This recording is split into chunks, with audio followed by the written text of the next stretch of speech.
એટલે ખાલી લાવવાનું કીધું, ભરીને લાવ્યા?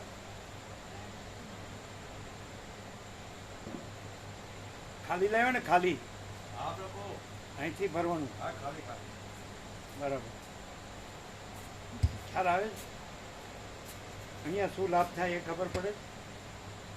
અહીંયા કાંઈ વાયા ન થાય એટલે છે જ એમ. એટલે અમે પોતે જ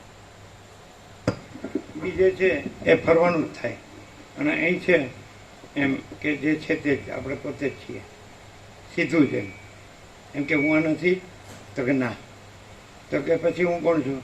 તો કે પરબ્રહ્મ અખંડ સચ્ચિદાનંદ, કલ્પ રહી. આ હું એ કલ્પ છે, અને આખું કલ્પ છે.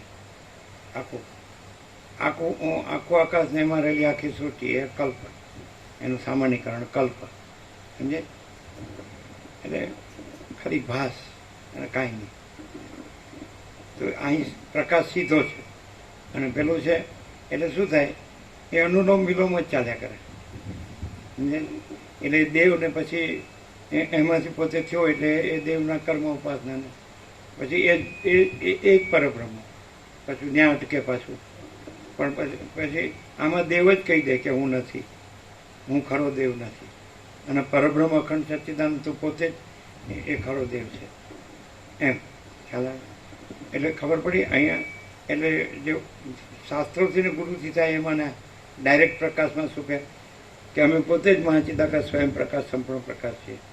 અમે પોતે જ પૂર્ણ બ્રહ્મણ તેજ ગણ અનંતિત ગણ છીએ. અમે પોતે જ પરમ ચિદાકાશ પરમ જ્યોતિ અખંડ જ્યોતિ છે. અમે પોતે જ પરમાકાશ કેવલ અનંત શુદ્ધ તેજ ગણ છીએ. અમે પોતે જ પરમાકાશ અખિલ આત્મા પૂર્ણ બ્રહ્મ પરમાત્મા છીએ. તો એ ન કહીએ કે કહેવાનું કશું નહીં. સ્વચના ગહેના સુના નહીં, એ યાદ રાખના ભૂલા નહીં.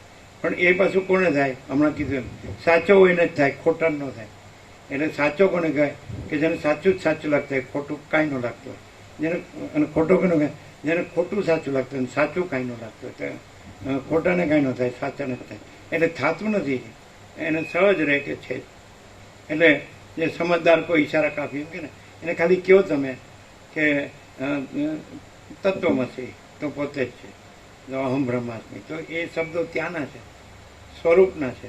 એટલે એ શબ્દો નથી ને પ્રકાશ છે, સ્વરૂપ જ છે. ક્લિયર છે? ક્લિયર થાય છે ને? ઠંડુ થઈ ગયું.